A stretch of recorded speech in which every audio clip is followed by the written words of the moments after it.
Tesla in the news lately, huh? I mean, wow, some of it's been pretty wild. Yeah, it's really something. You know, between the vandalism and those political fights, even Trump is in the mix now. It's gotten pretty intense, you could say. Definitely. So to figure this whole thing out, we're doing a deep dive. Sounds good. We found a couple of interesting sources, like this YouTube video from the Tesla space, you know. Oh yeah, they're like the super fans. Exactly, the diehards. And then we got a podcast called The Tesla Dilemma, a little more skeptical. Yeah, I've heard of that one. So everyone's probably wondering the same thing after seeing all those headlines. Is Tesla actually in trouble?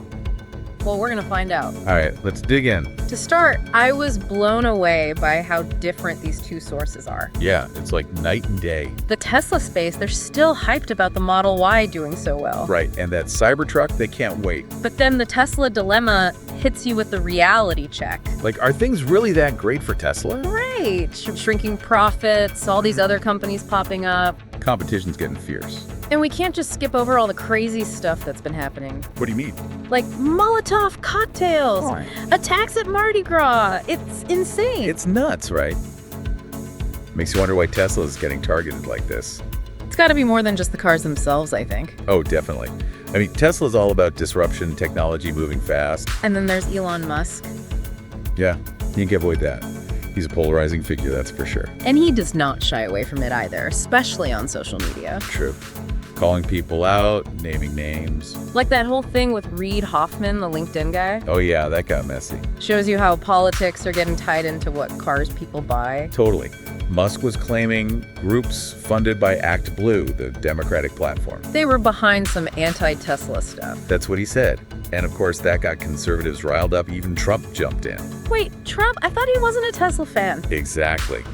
Used to criticize Musk all the time, call for boycotts even. So what's he doing buying a Tesla now? And calling the violence domestic terrorism too, it's wild. This whole situation is so bizarre. Right.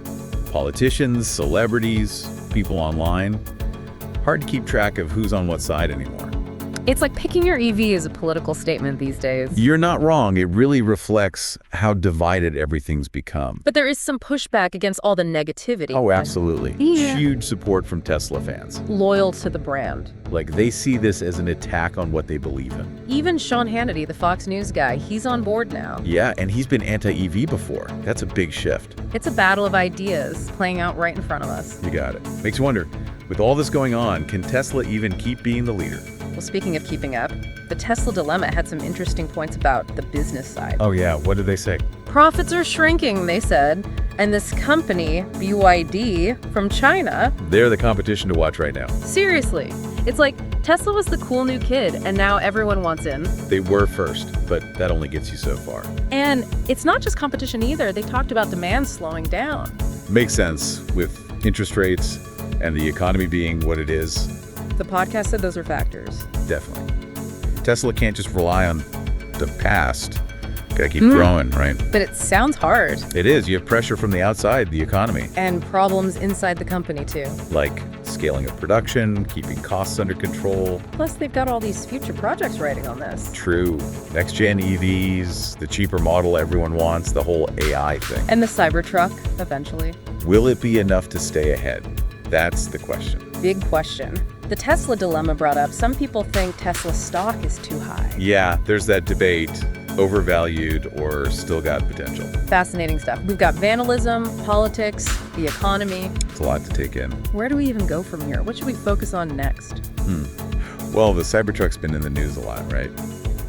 Maybe that's a good place to start. Oh, you mean that durability test everyone was talking about? Exactly, the one with the excavator, remember? Oh yeah, I saw the footage. I was like, uh-oh, this isn't good. Right, but then you look at the details. And it's not as bad as it looked. Exactly. That's what we need to do, look past those first impressions. Because sometimes they're misleading. Yeah, like the Cybertruck's frame actually held up way better than you'd think. Much stronger than it needed to be, I read. But that image of it snapping, that stuck with people. Even though the results were positive overall. It's crazy how powerful a single image can be, even if it's not the whole story. Kind of like with Tesla itself, right? How so? They're all about hype, but that makes them a target when something goes wrong. True. When you set expectations that high, You're inviting that kind of scrutiny. definitely a double-edged sword. Tesla grabs everyone's attention, but that can backfire. So they're seen as this unstoppable force. But are they starting to crack under pressure? Makes you wonder if they're a victim of their own success. It's possible, right? Setting the bar so high. Everyone's just waiting for them to mess up. It's like they're always on edge, trying not to fall. But hey, amidst all this drama, there's some good news too. Oh yeah, for sure. The Tesla space was pretty excited about the Model Y. They were, weren't they? Best-selling car in the world, 2 years running. That's massive. Shows you the power of that car, and Tesla's got their finger on the pulse, clearly. Really impressive, especially with how many other car companies are making EVs now. The Model Y is global. It's a phenomenon. Driving Tesla's success, no doubt. But there's a twist. The Tesla space also mentioned that Model Y sales were down. In early 2025. Yeah, does that mean the Tesla craze is over? And not so fast. It's easy to freak out when you see those headlines. Right, there's got to be more to it. There is. They said this dip is probably because of the new Model Y launching.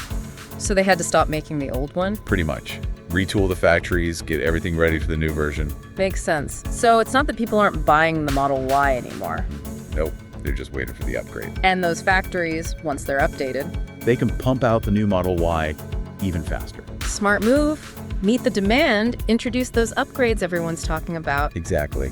Strategic. And speaking of those upgrades, man, those delivery events sound pretty sweet. Oh yeah, they went all out. Giga Berlin, Giga Texas, Fremont. Perks for the early birds, the first ones to get the car. Tesla knows how to create a buzz, that's for sure. It's not just giving you the keys, it's an experience. Building that community, that feeling of being part of something special. Smart marketing for sure. It obviously works. Can you imagine getting to ride through the Cybertunnel at Giga Texas? When you pick up your car, talk about unforgettable. And they had that famous graffiti artist tagging Cybertrucks at one of the events. Those little touches, that's what makes Tesla different. They've got that edge. Okay, so we've covered a lot. Vandalism, Elon Musk on Twitter, Tesla's business ups and downs. And the Model Y still going strong.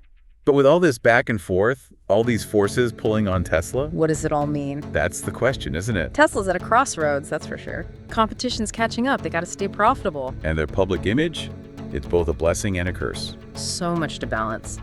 And where does that Cybertruck durability test fit into all this? It reminds us, don't judge a book by its cover. Or a Cybertruck by a single viral video? Exactly.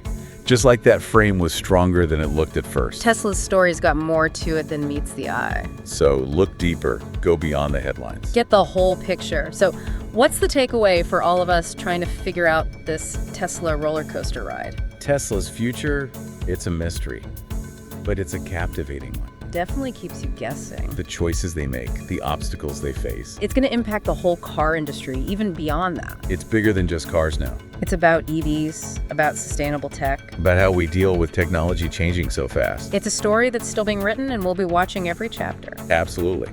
But now let's hear from you, the listener. What struck you the most about all this? Yeah, it's a big question, isn't it? Are they leading the way to a better future, like with clean energy and all that? Right, or is it more like all our fears about technology, changing too fast, are they all focused on Tesla now? And what about Elon Musk? Is he part of the problem or the solution? Is he a visionary, someone who isn't afraid to shake things up, or? Or is he, I don't know, reckless? Maybe he's actually hurting Tesla with all the Twitter stuff and those fights he picks. Yeah, it's tough to say. These are questions we should all be thinking about, especially as this whole Tesla story keeps going. Because it's not over. Not by a long shot. Definitely not. So keep paying attention, stay informed. Because what happens with Tesla, it could change the whole EV game. Even beyond that, It really could. Well, that's about all the time we have for this deep dive into Tesla. Got a fascinating one. It has. Thanks for joining us, everyone, and until next time. Stay curious. Exactly, and keep those wheels turning.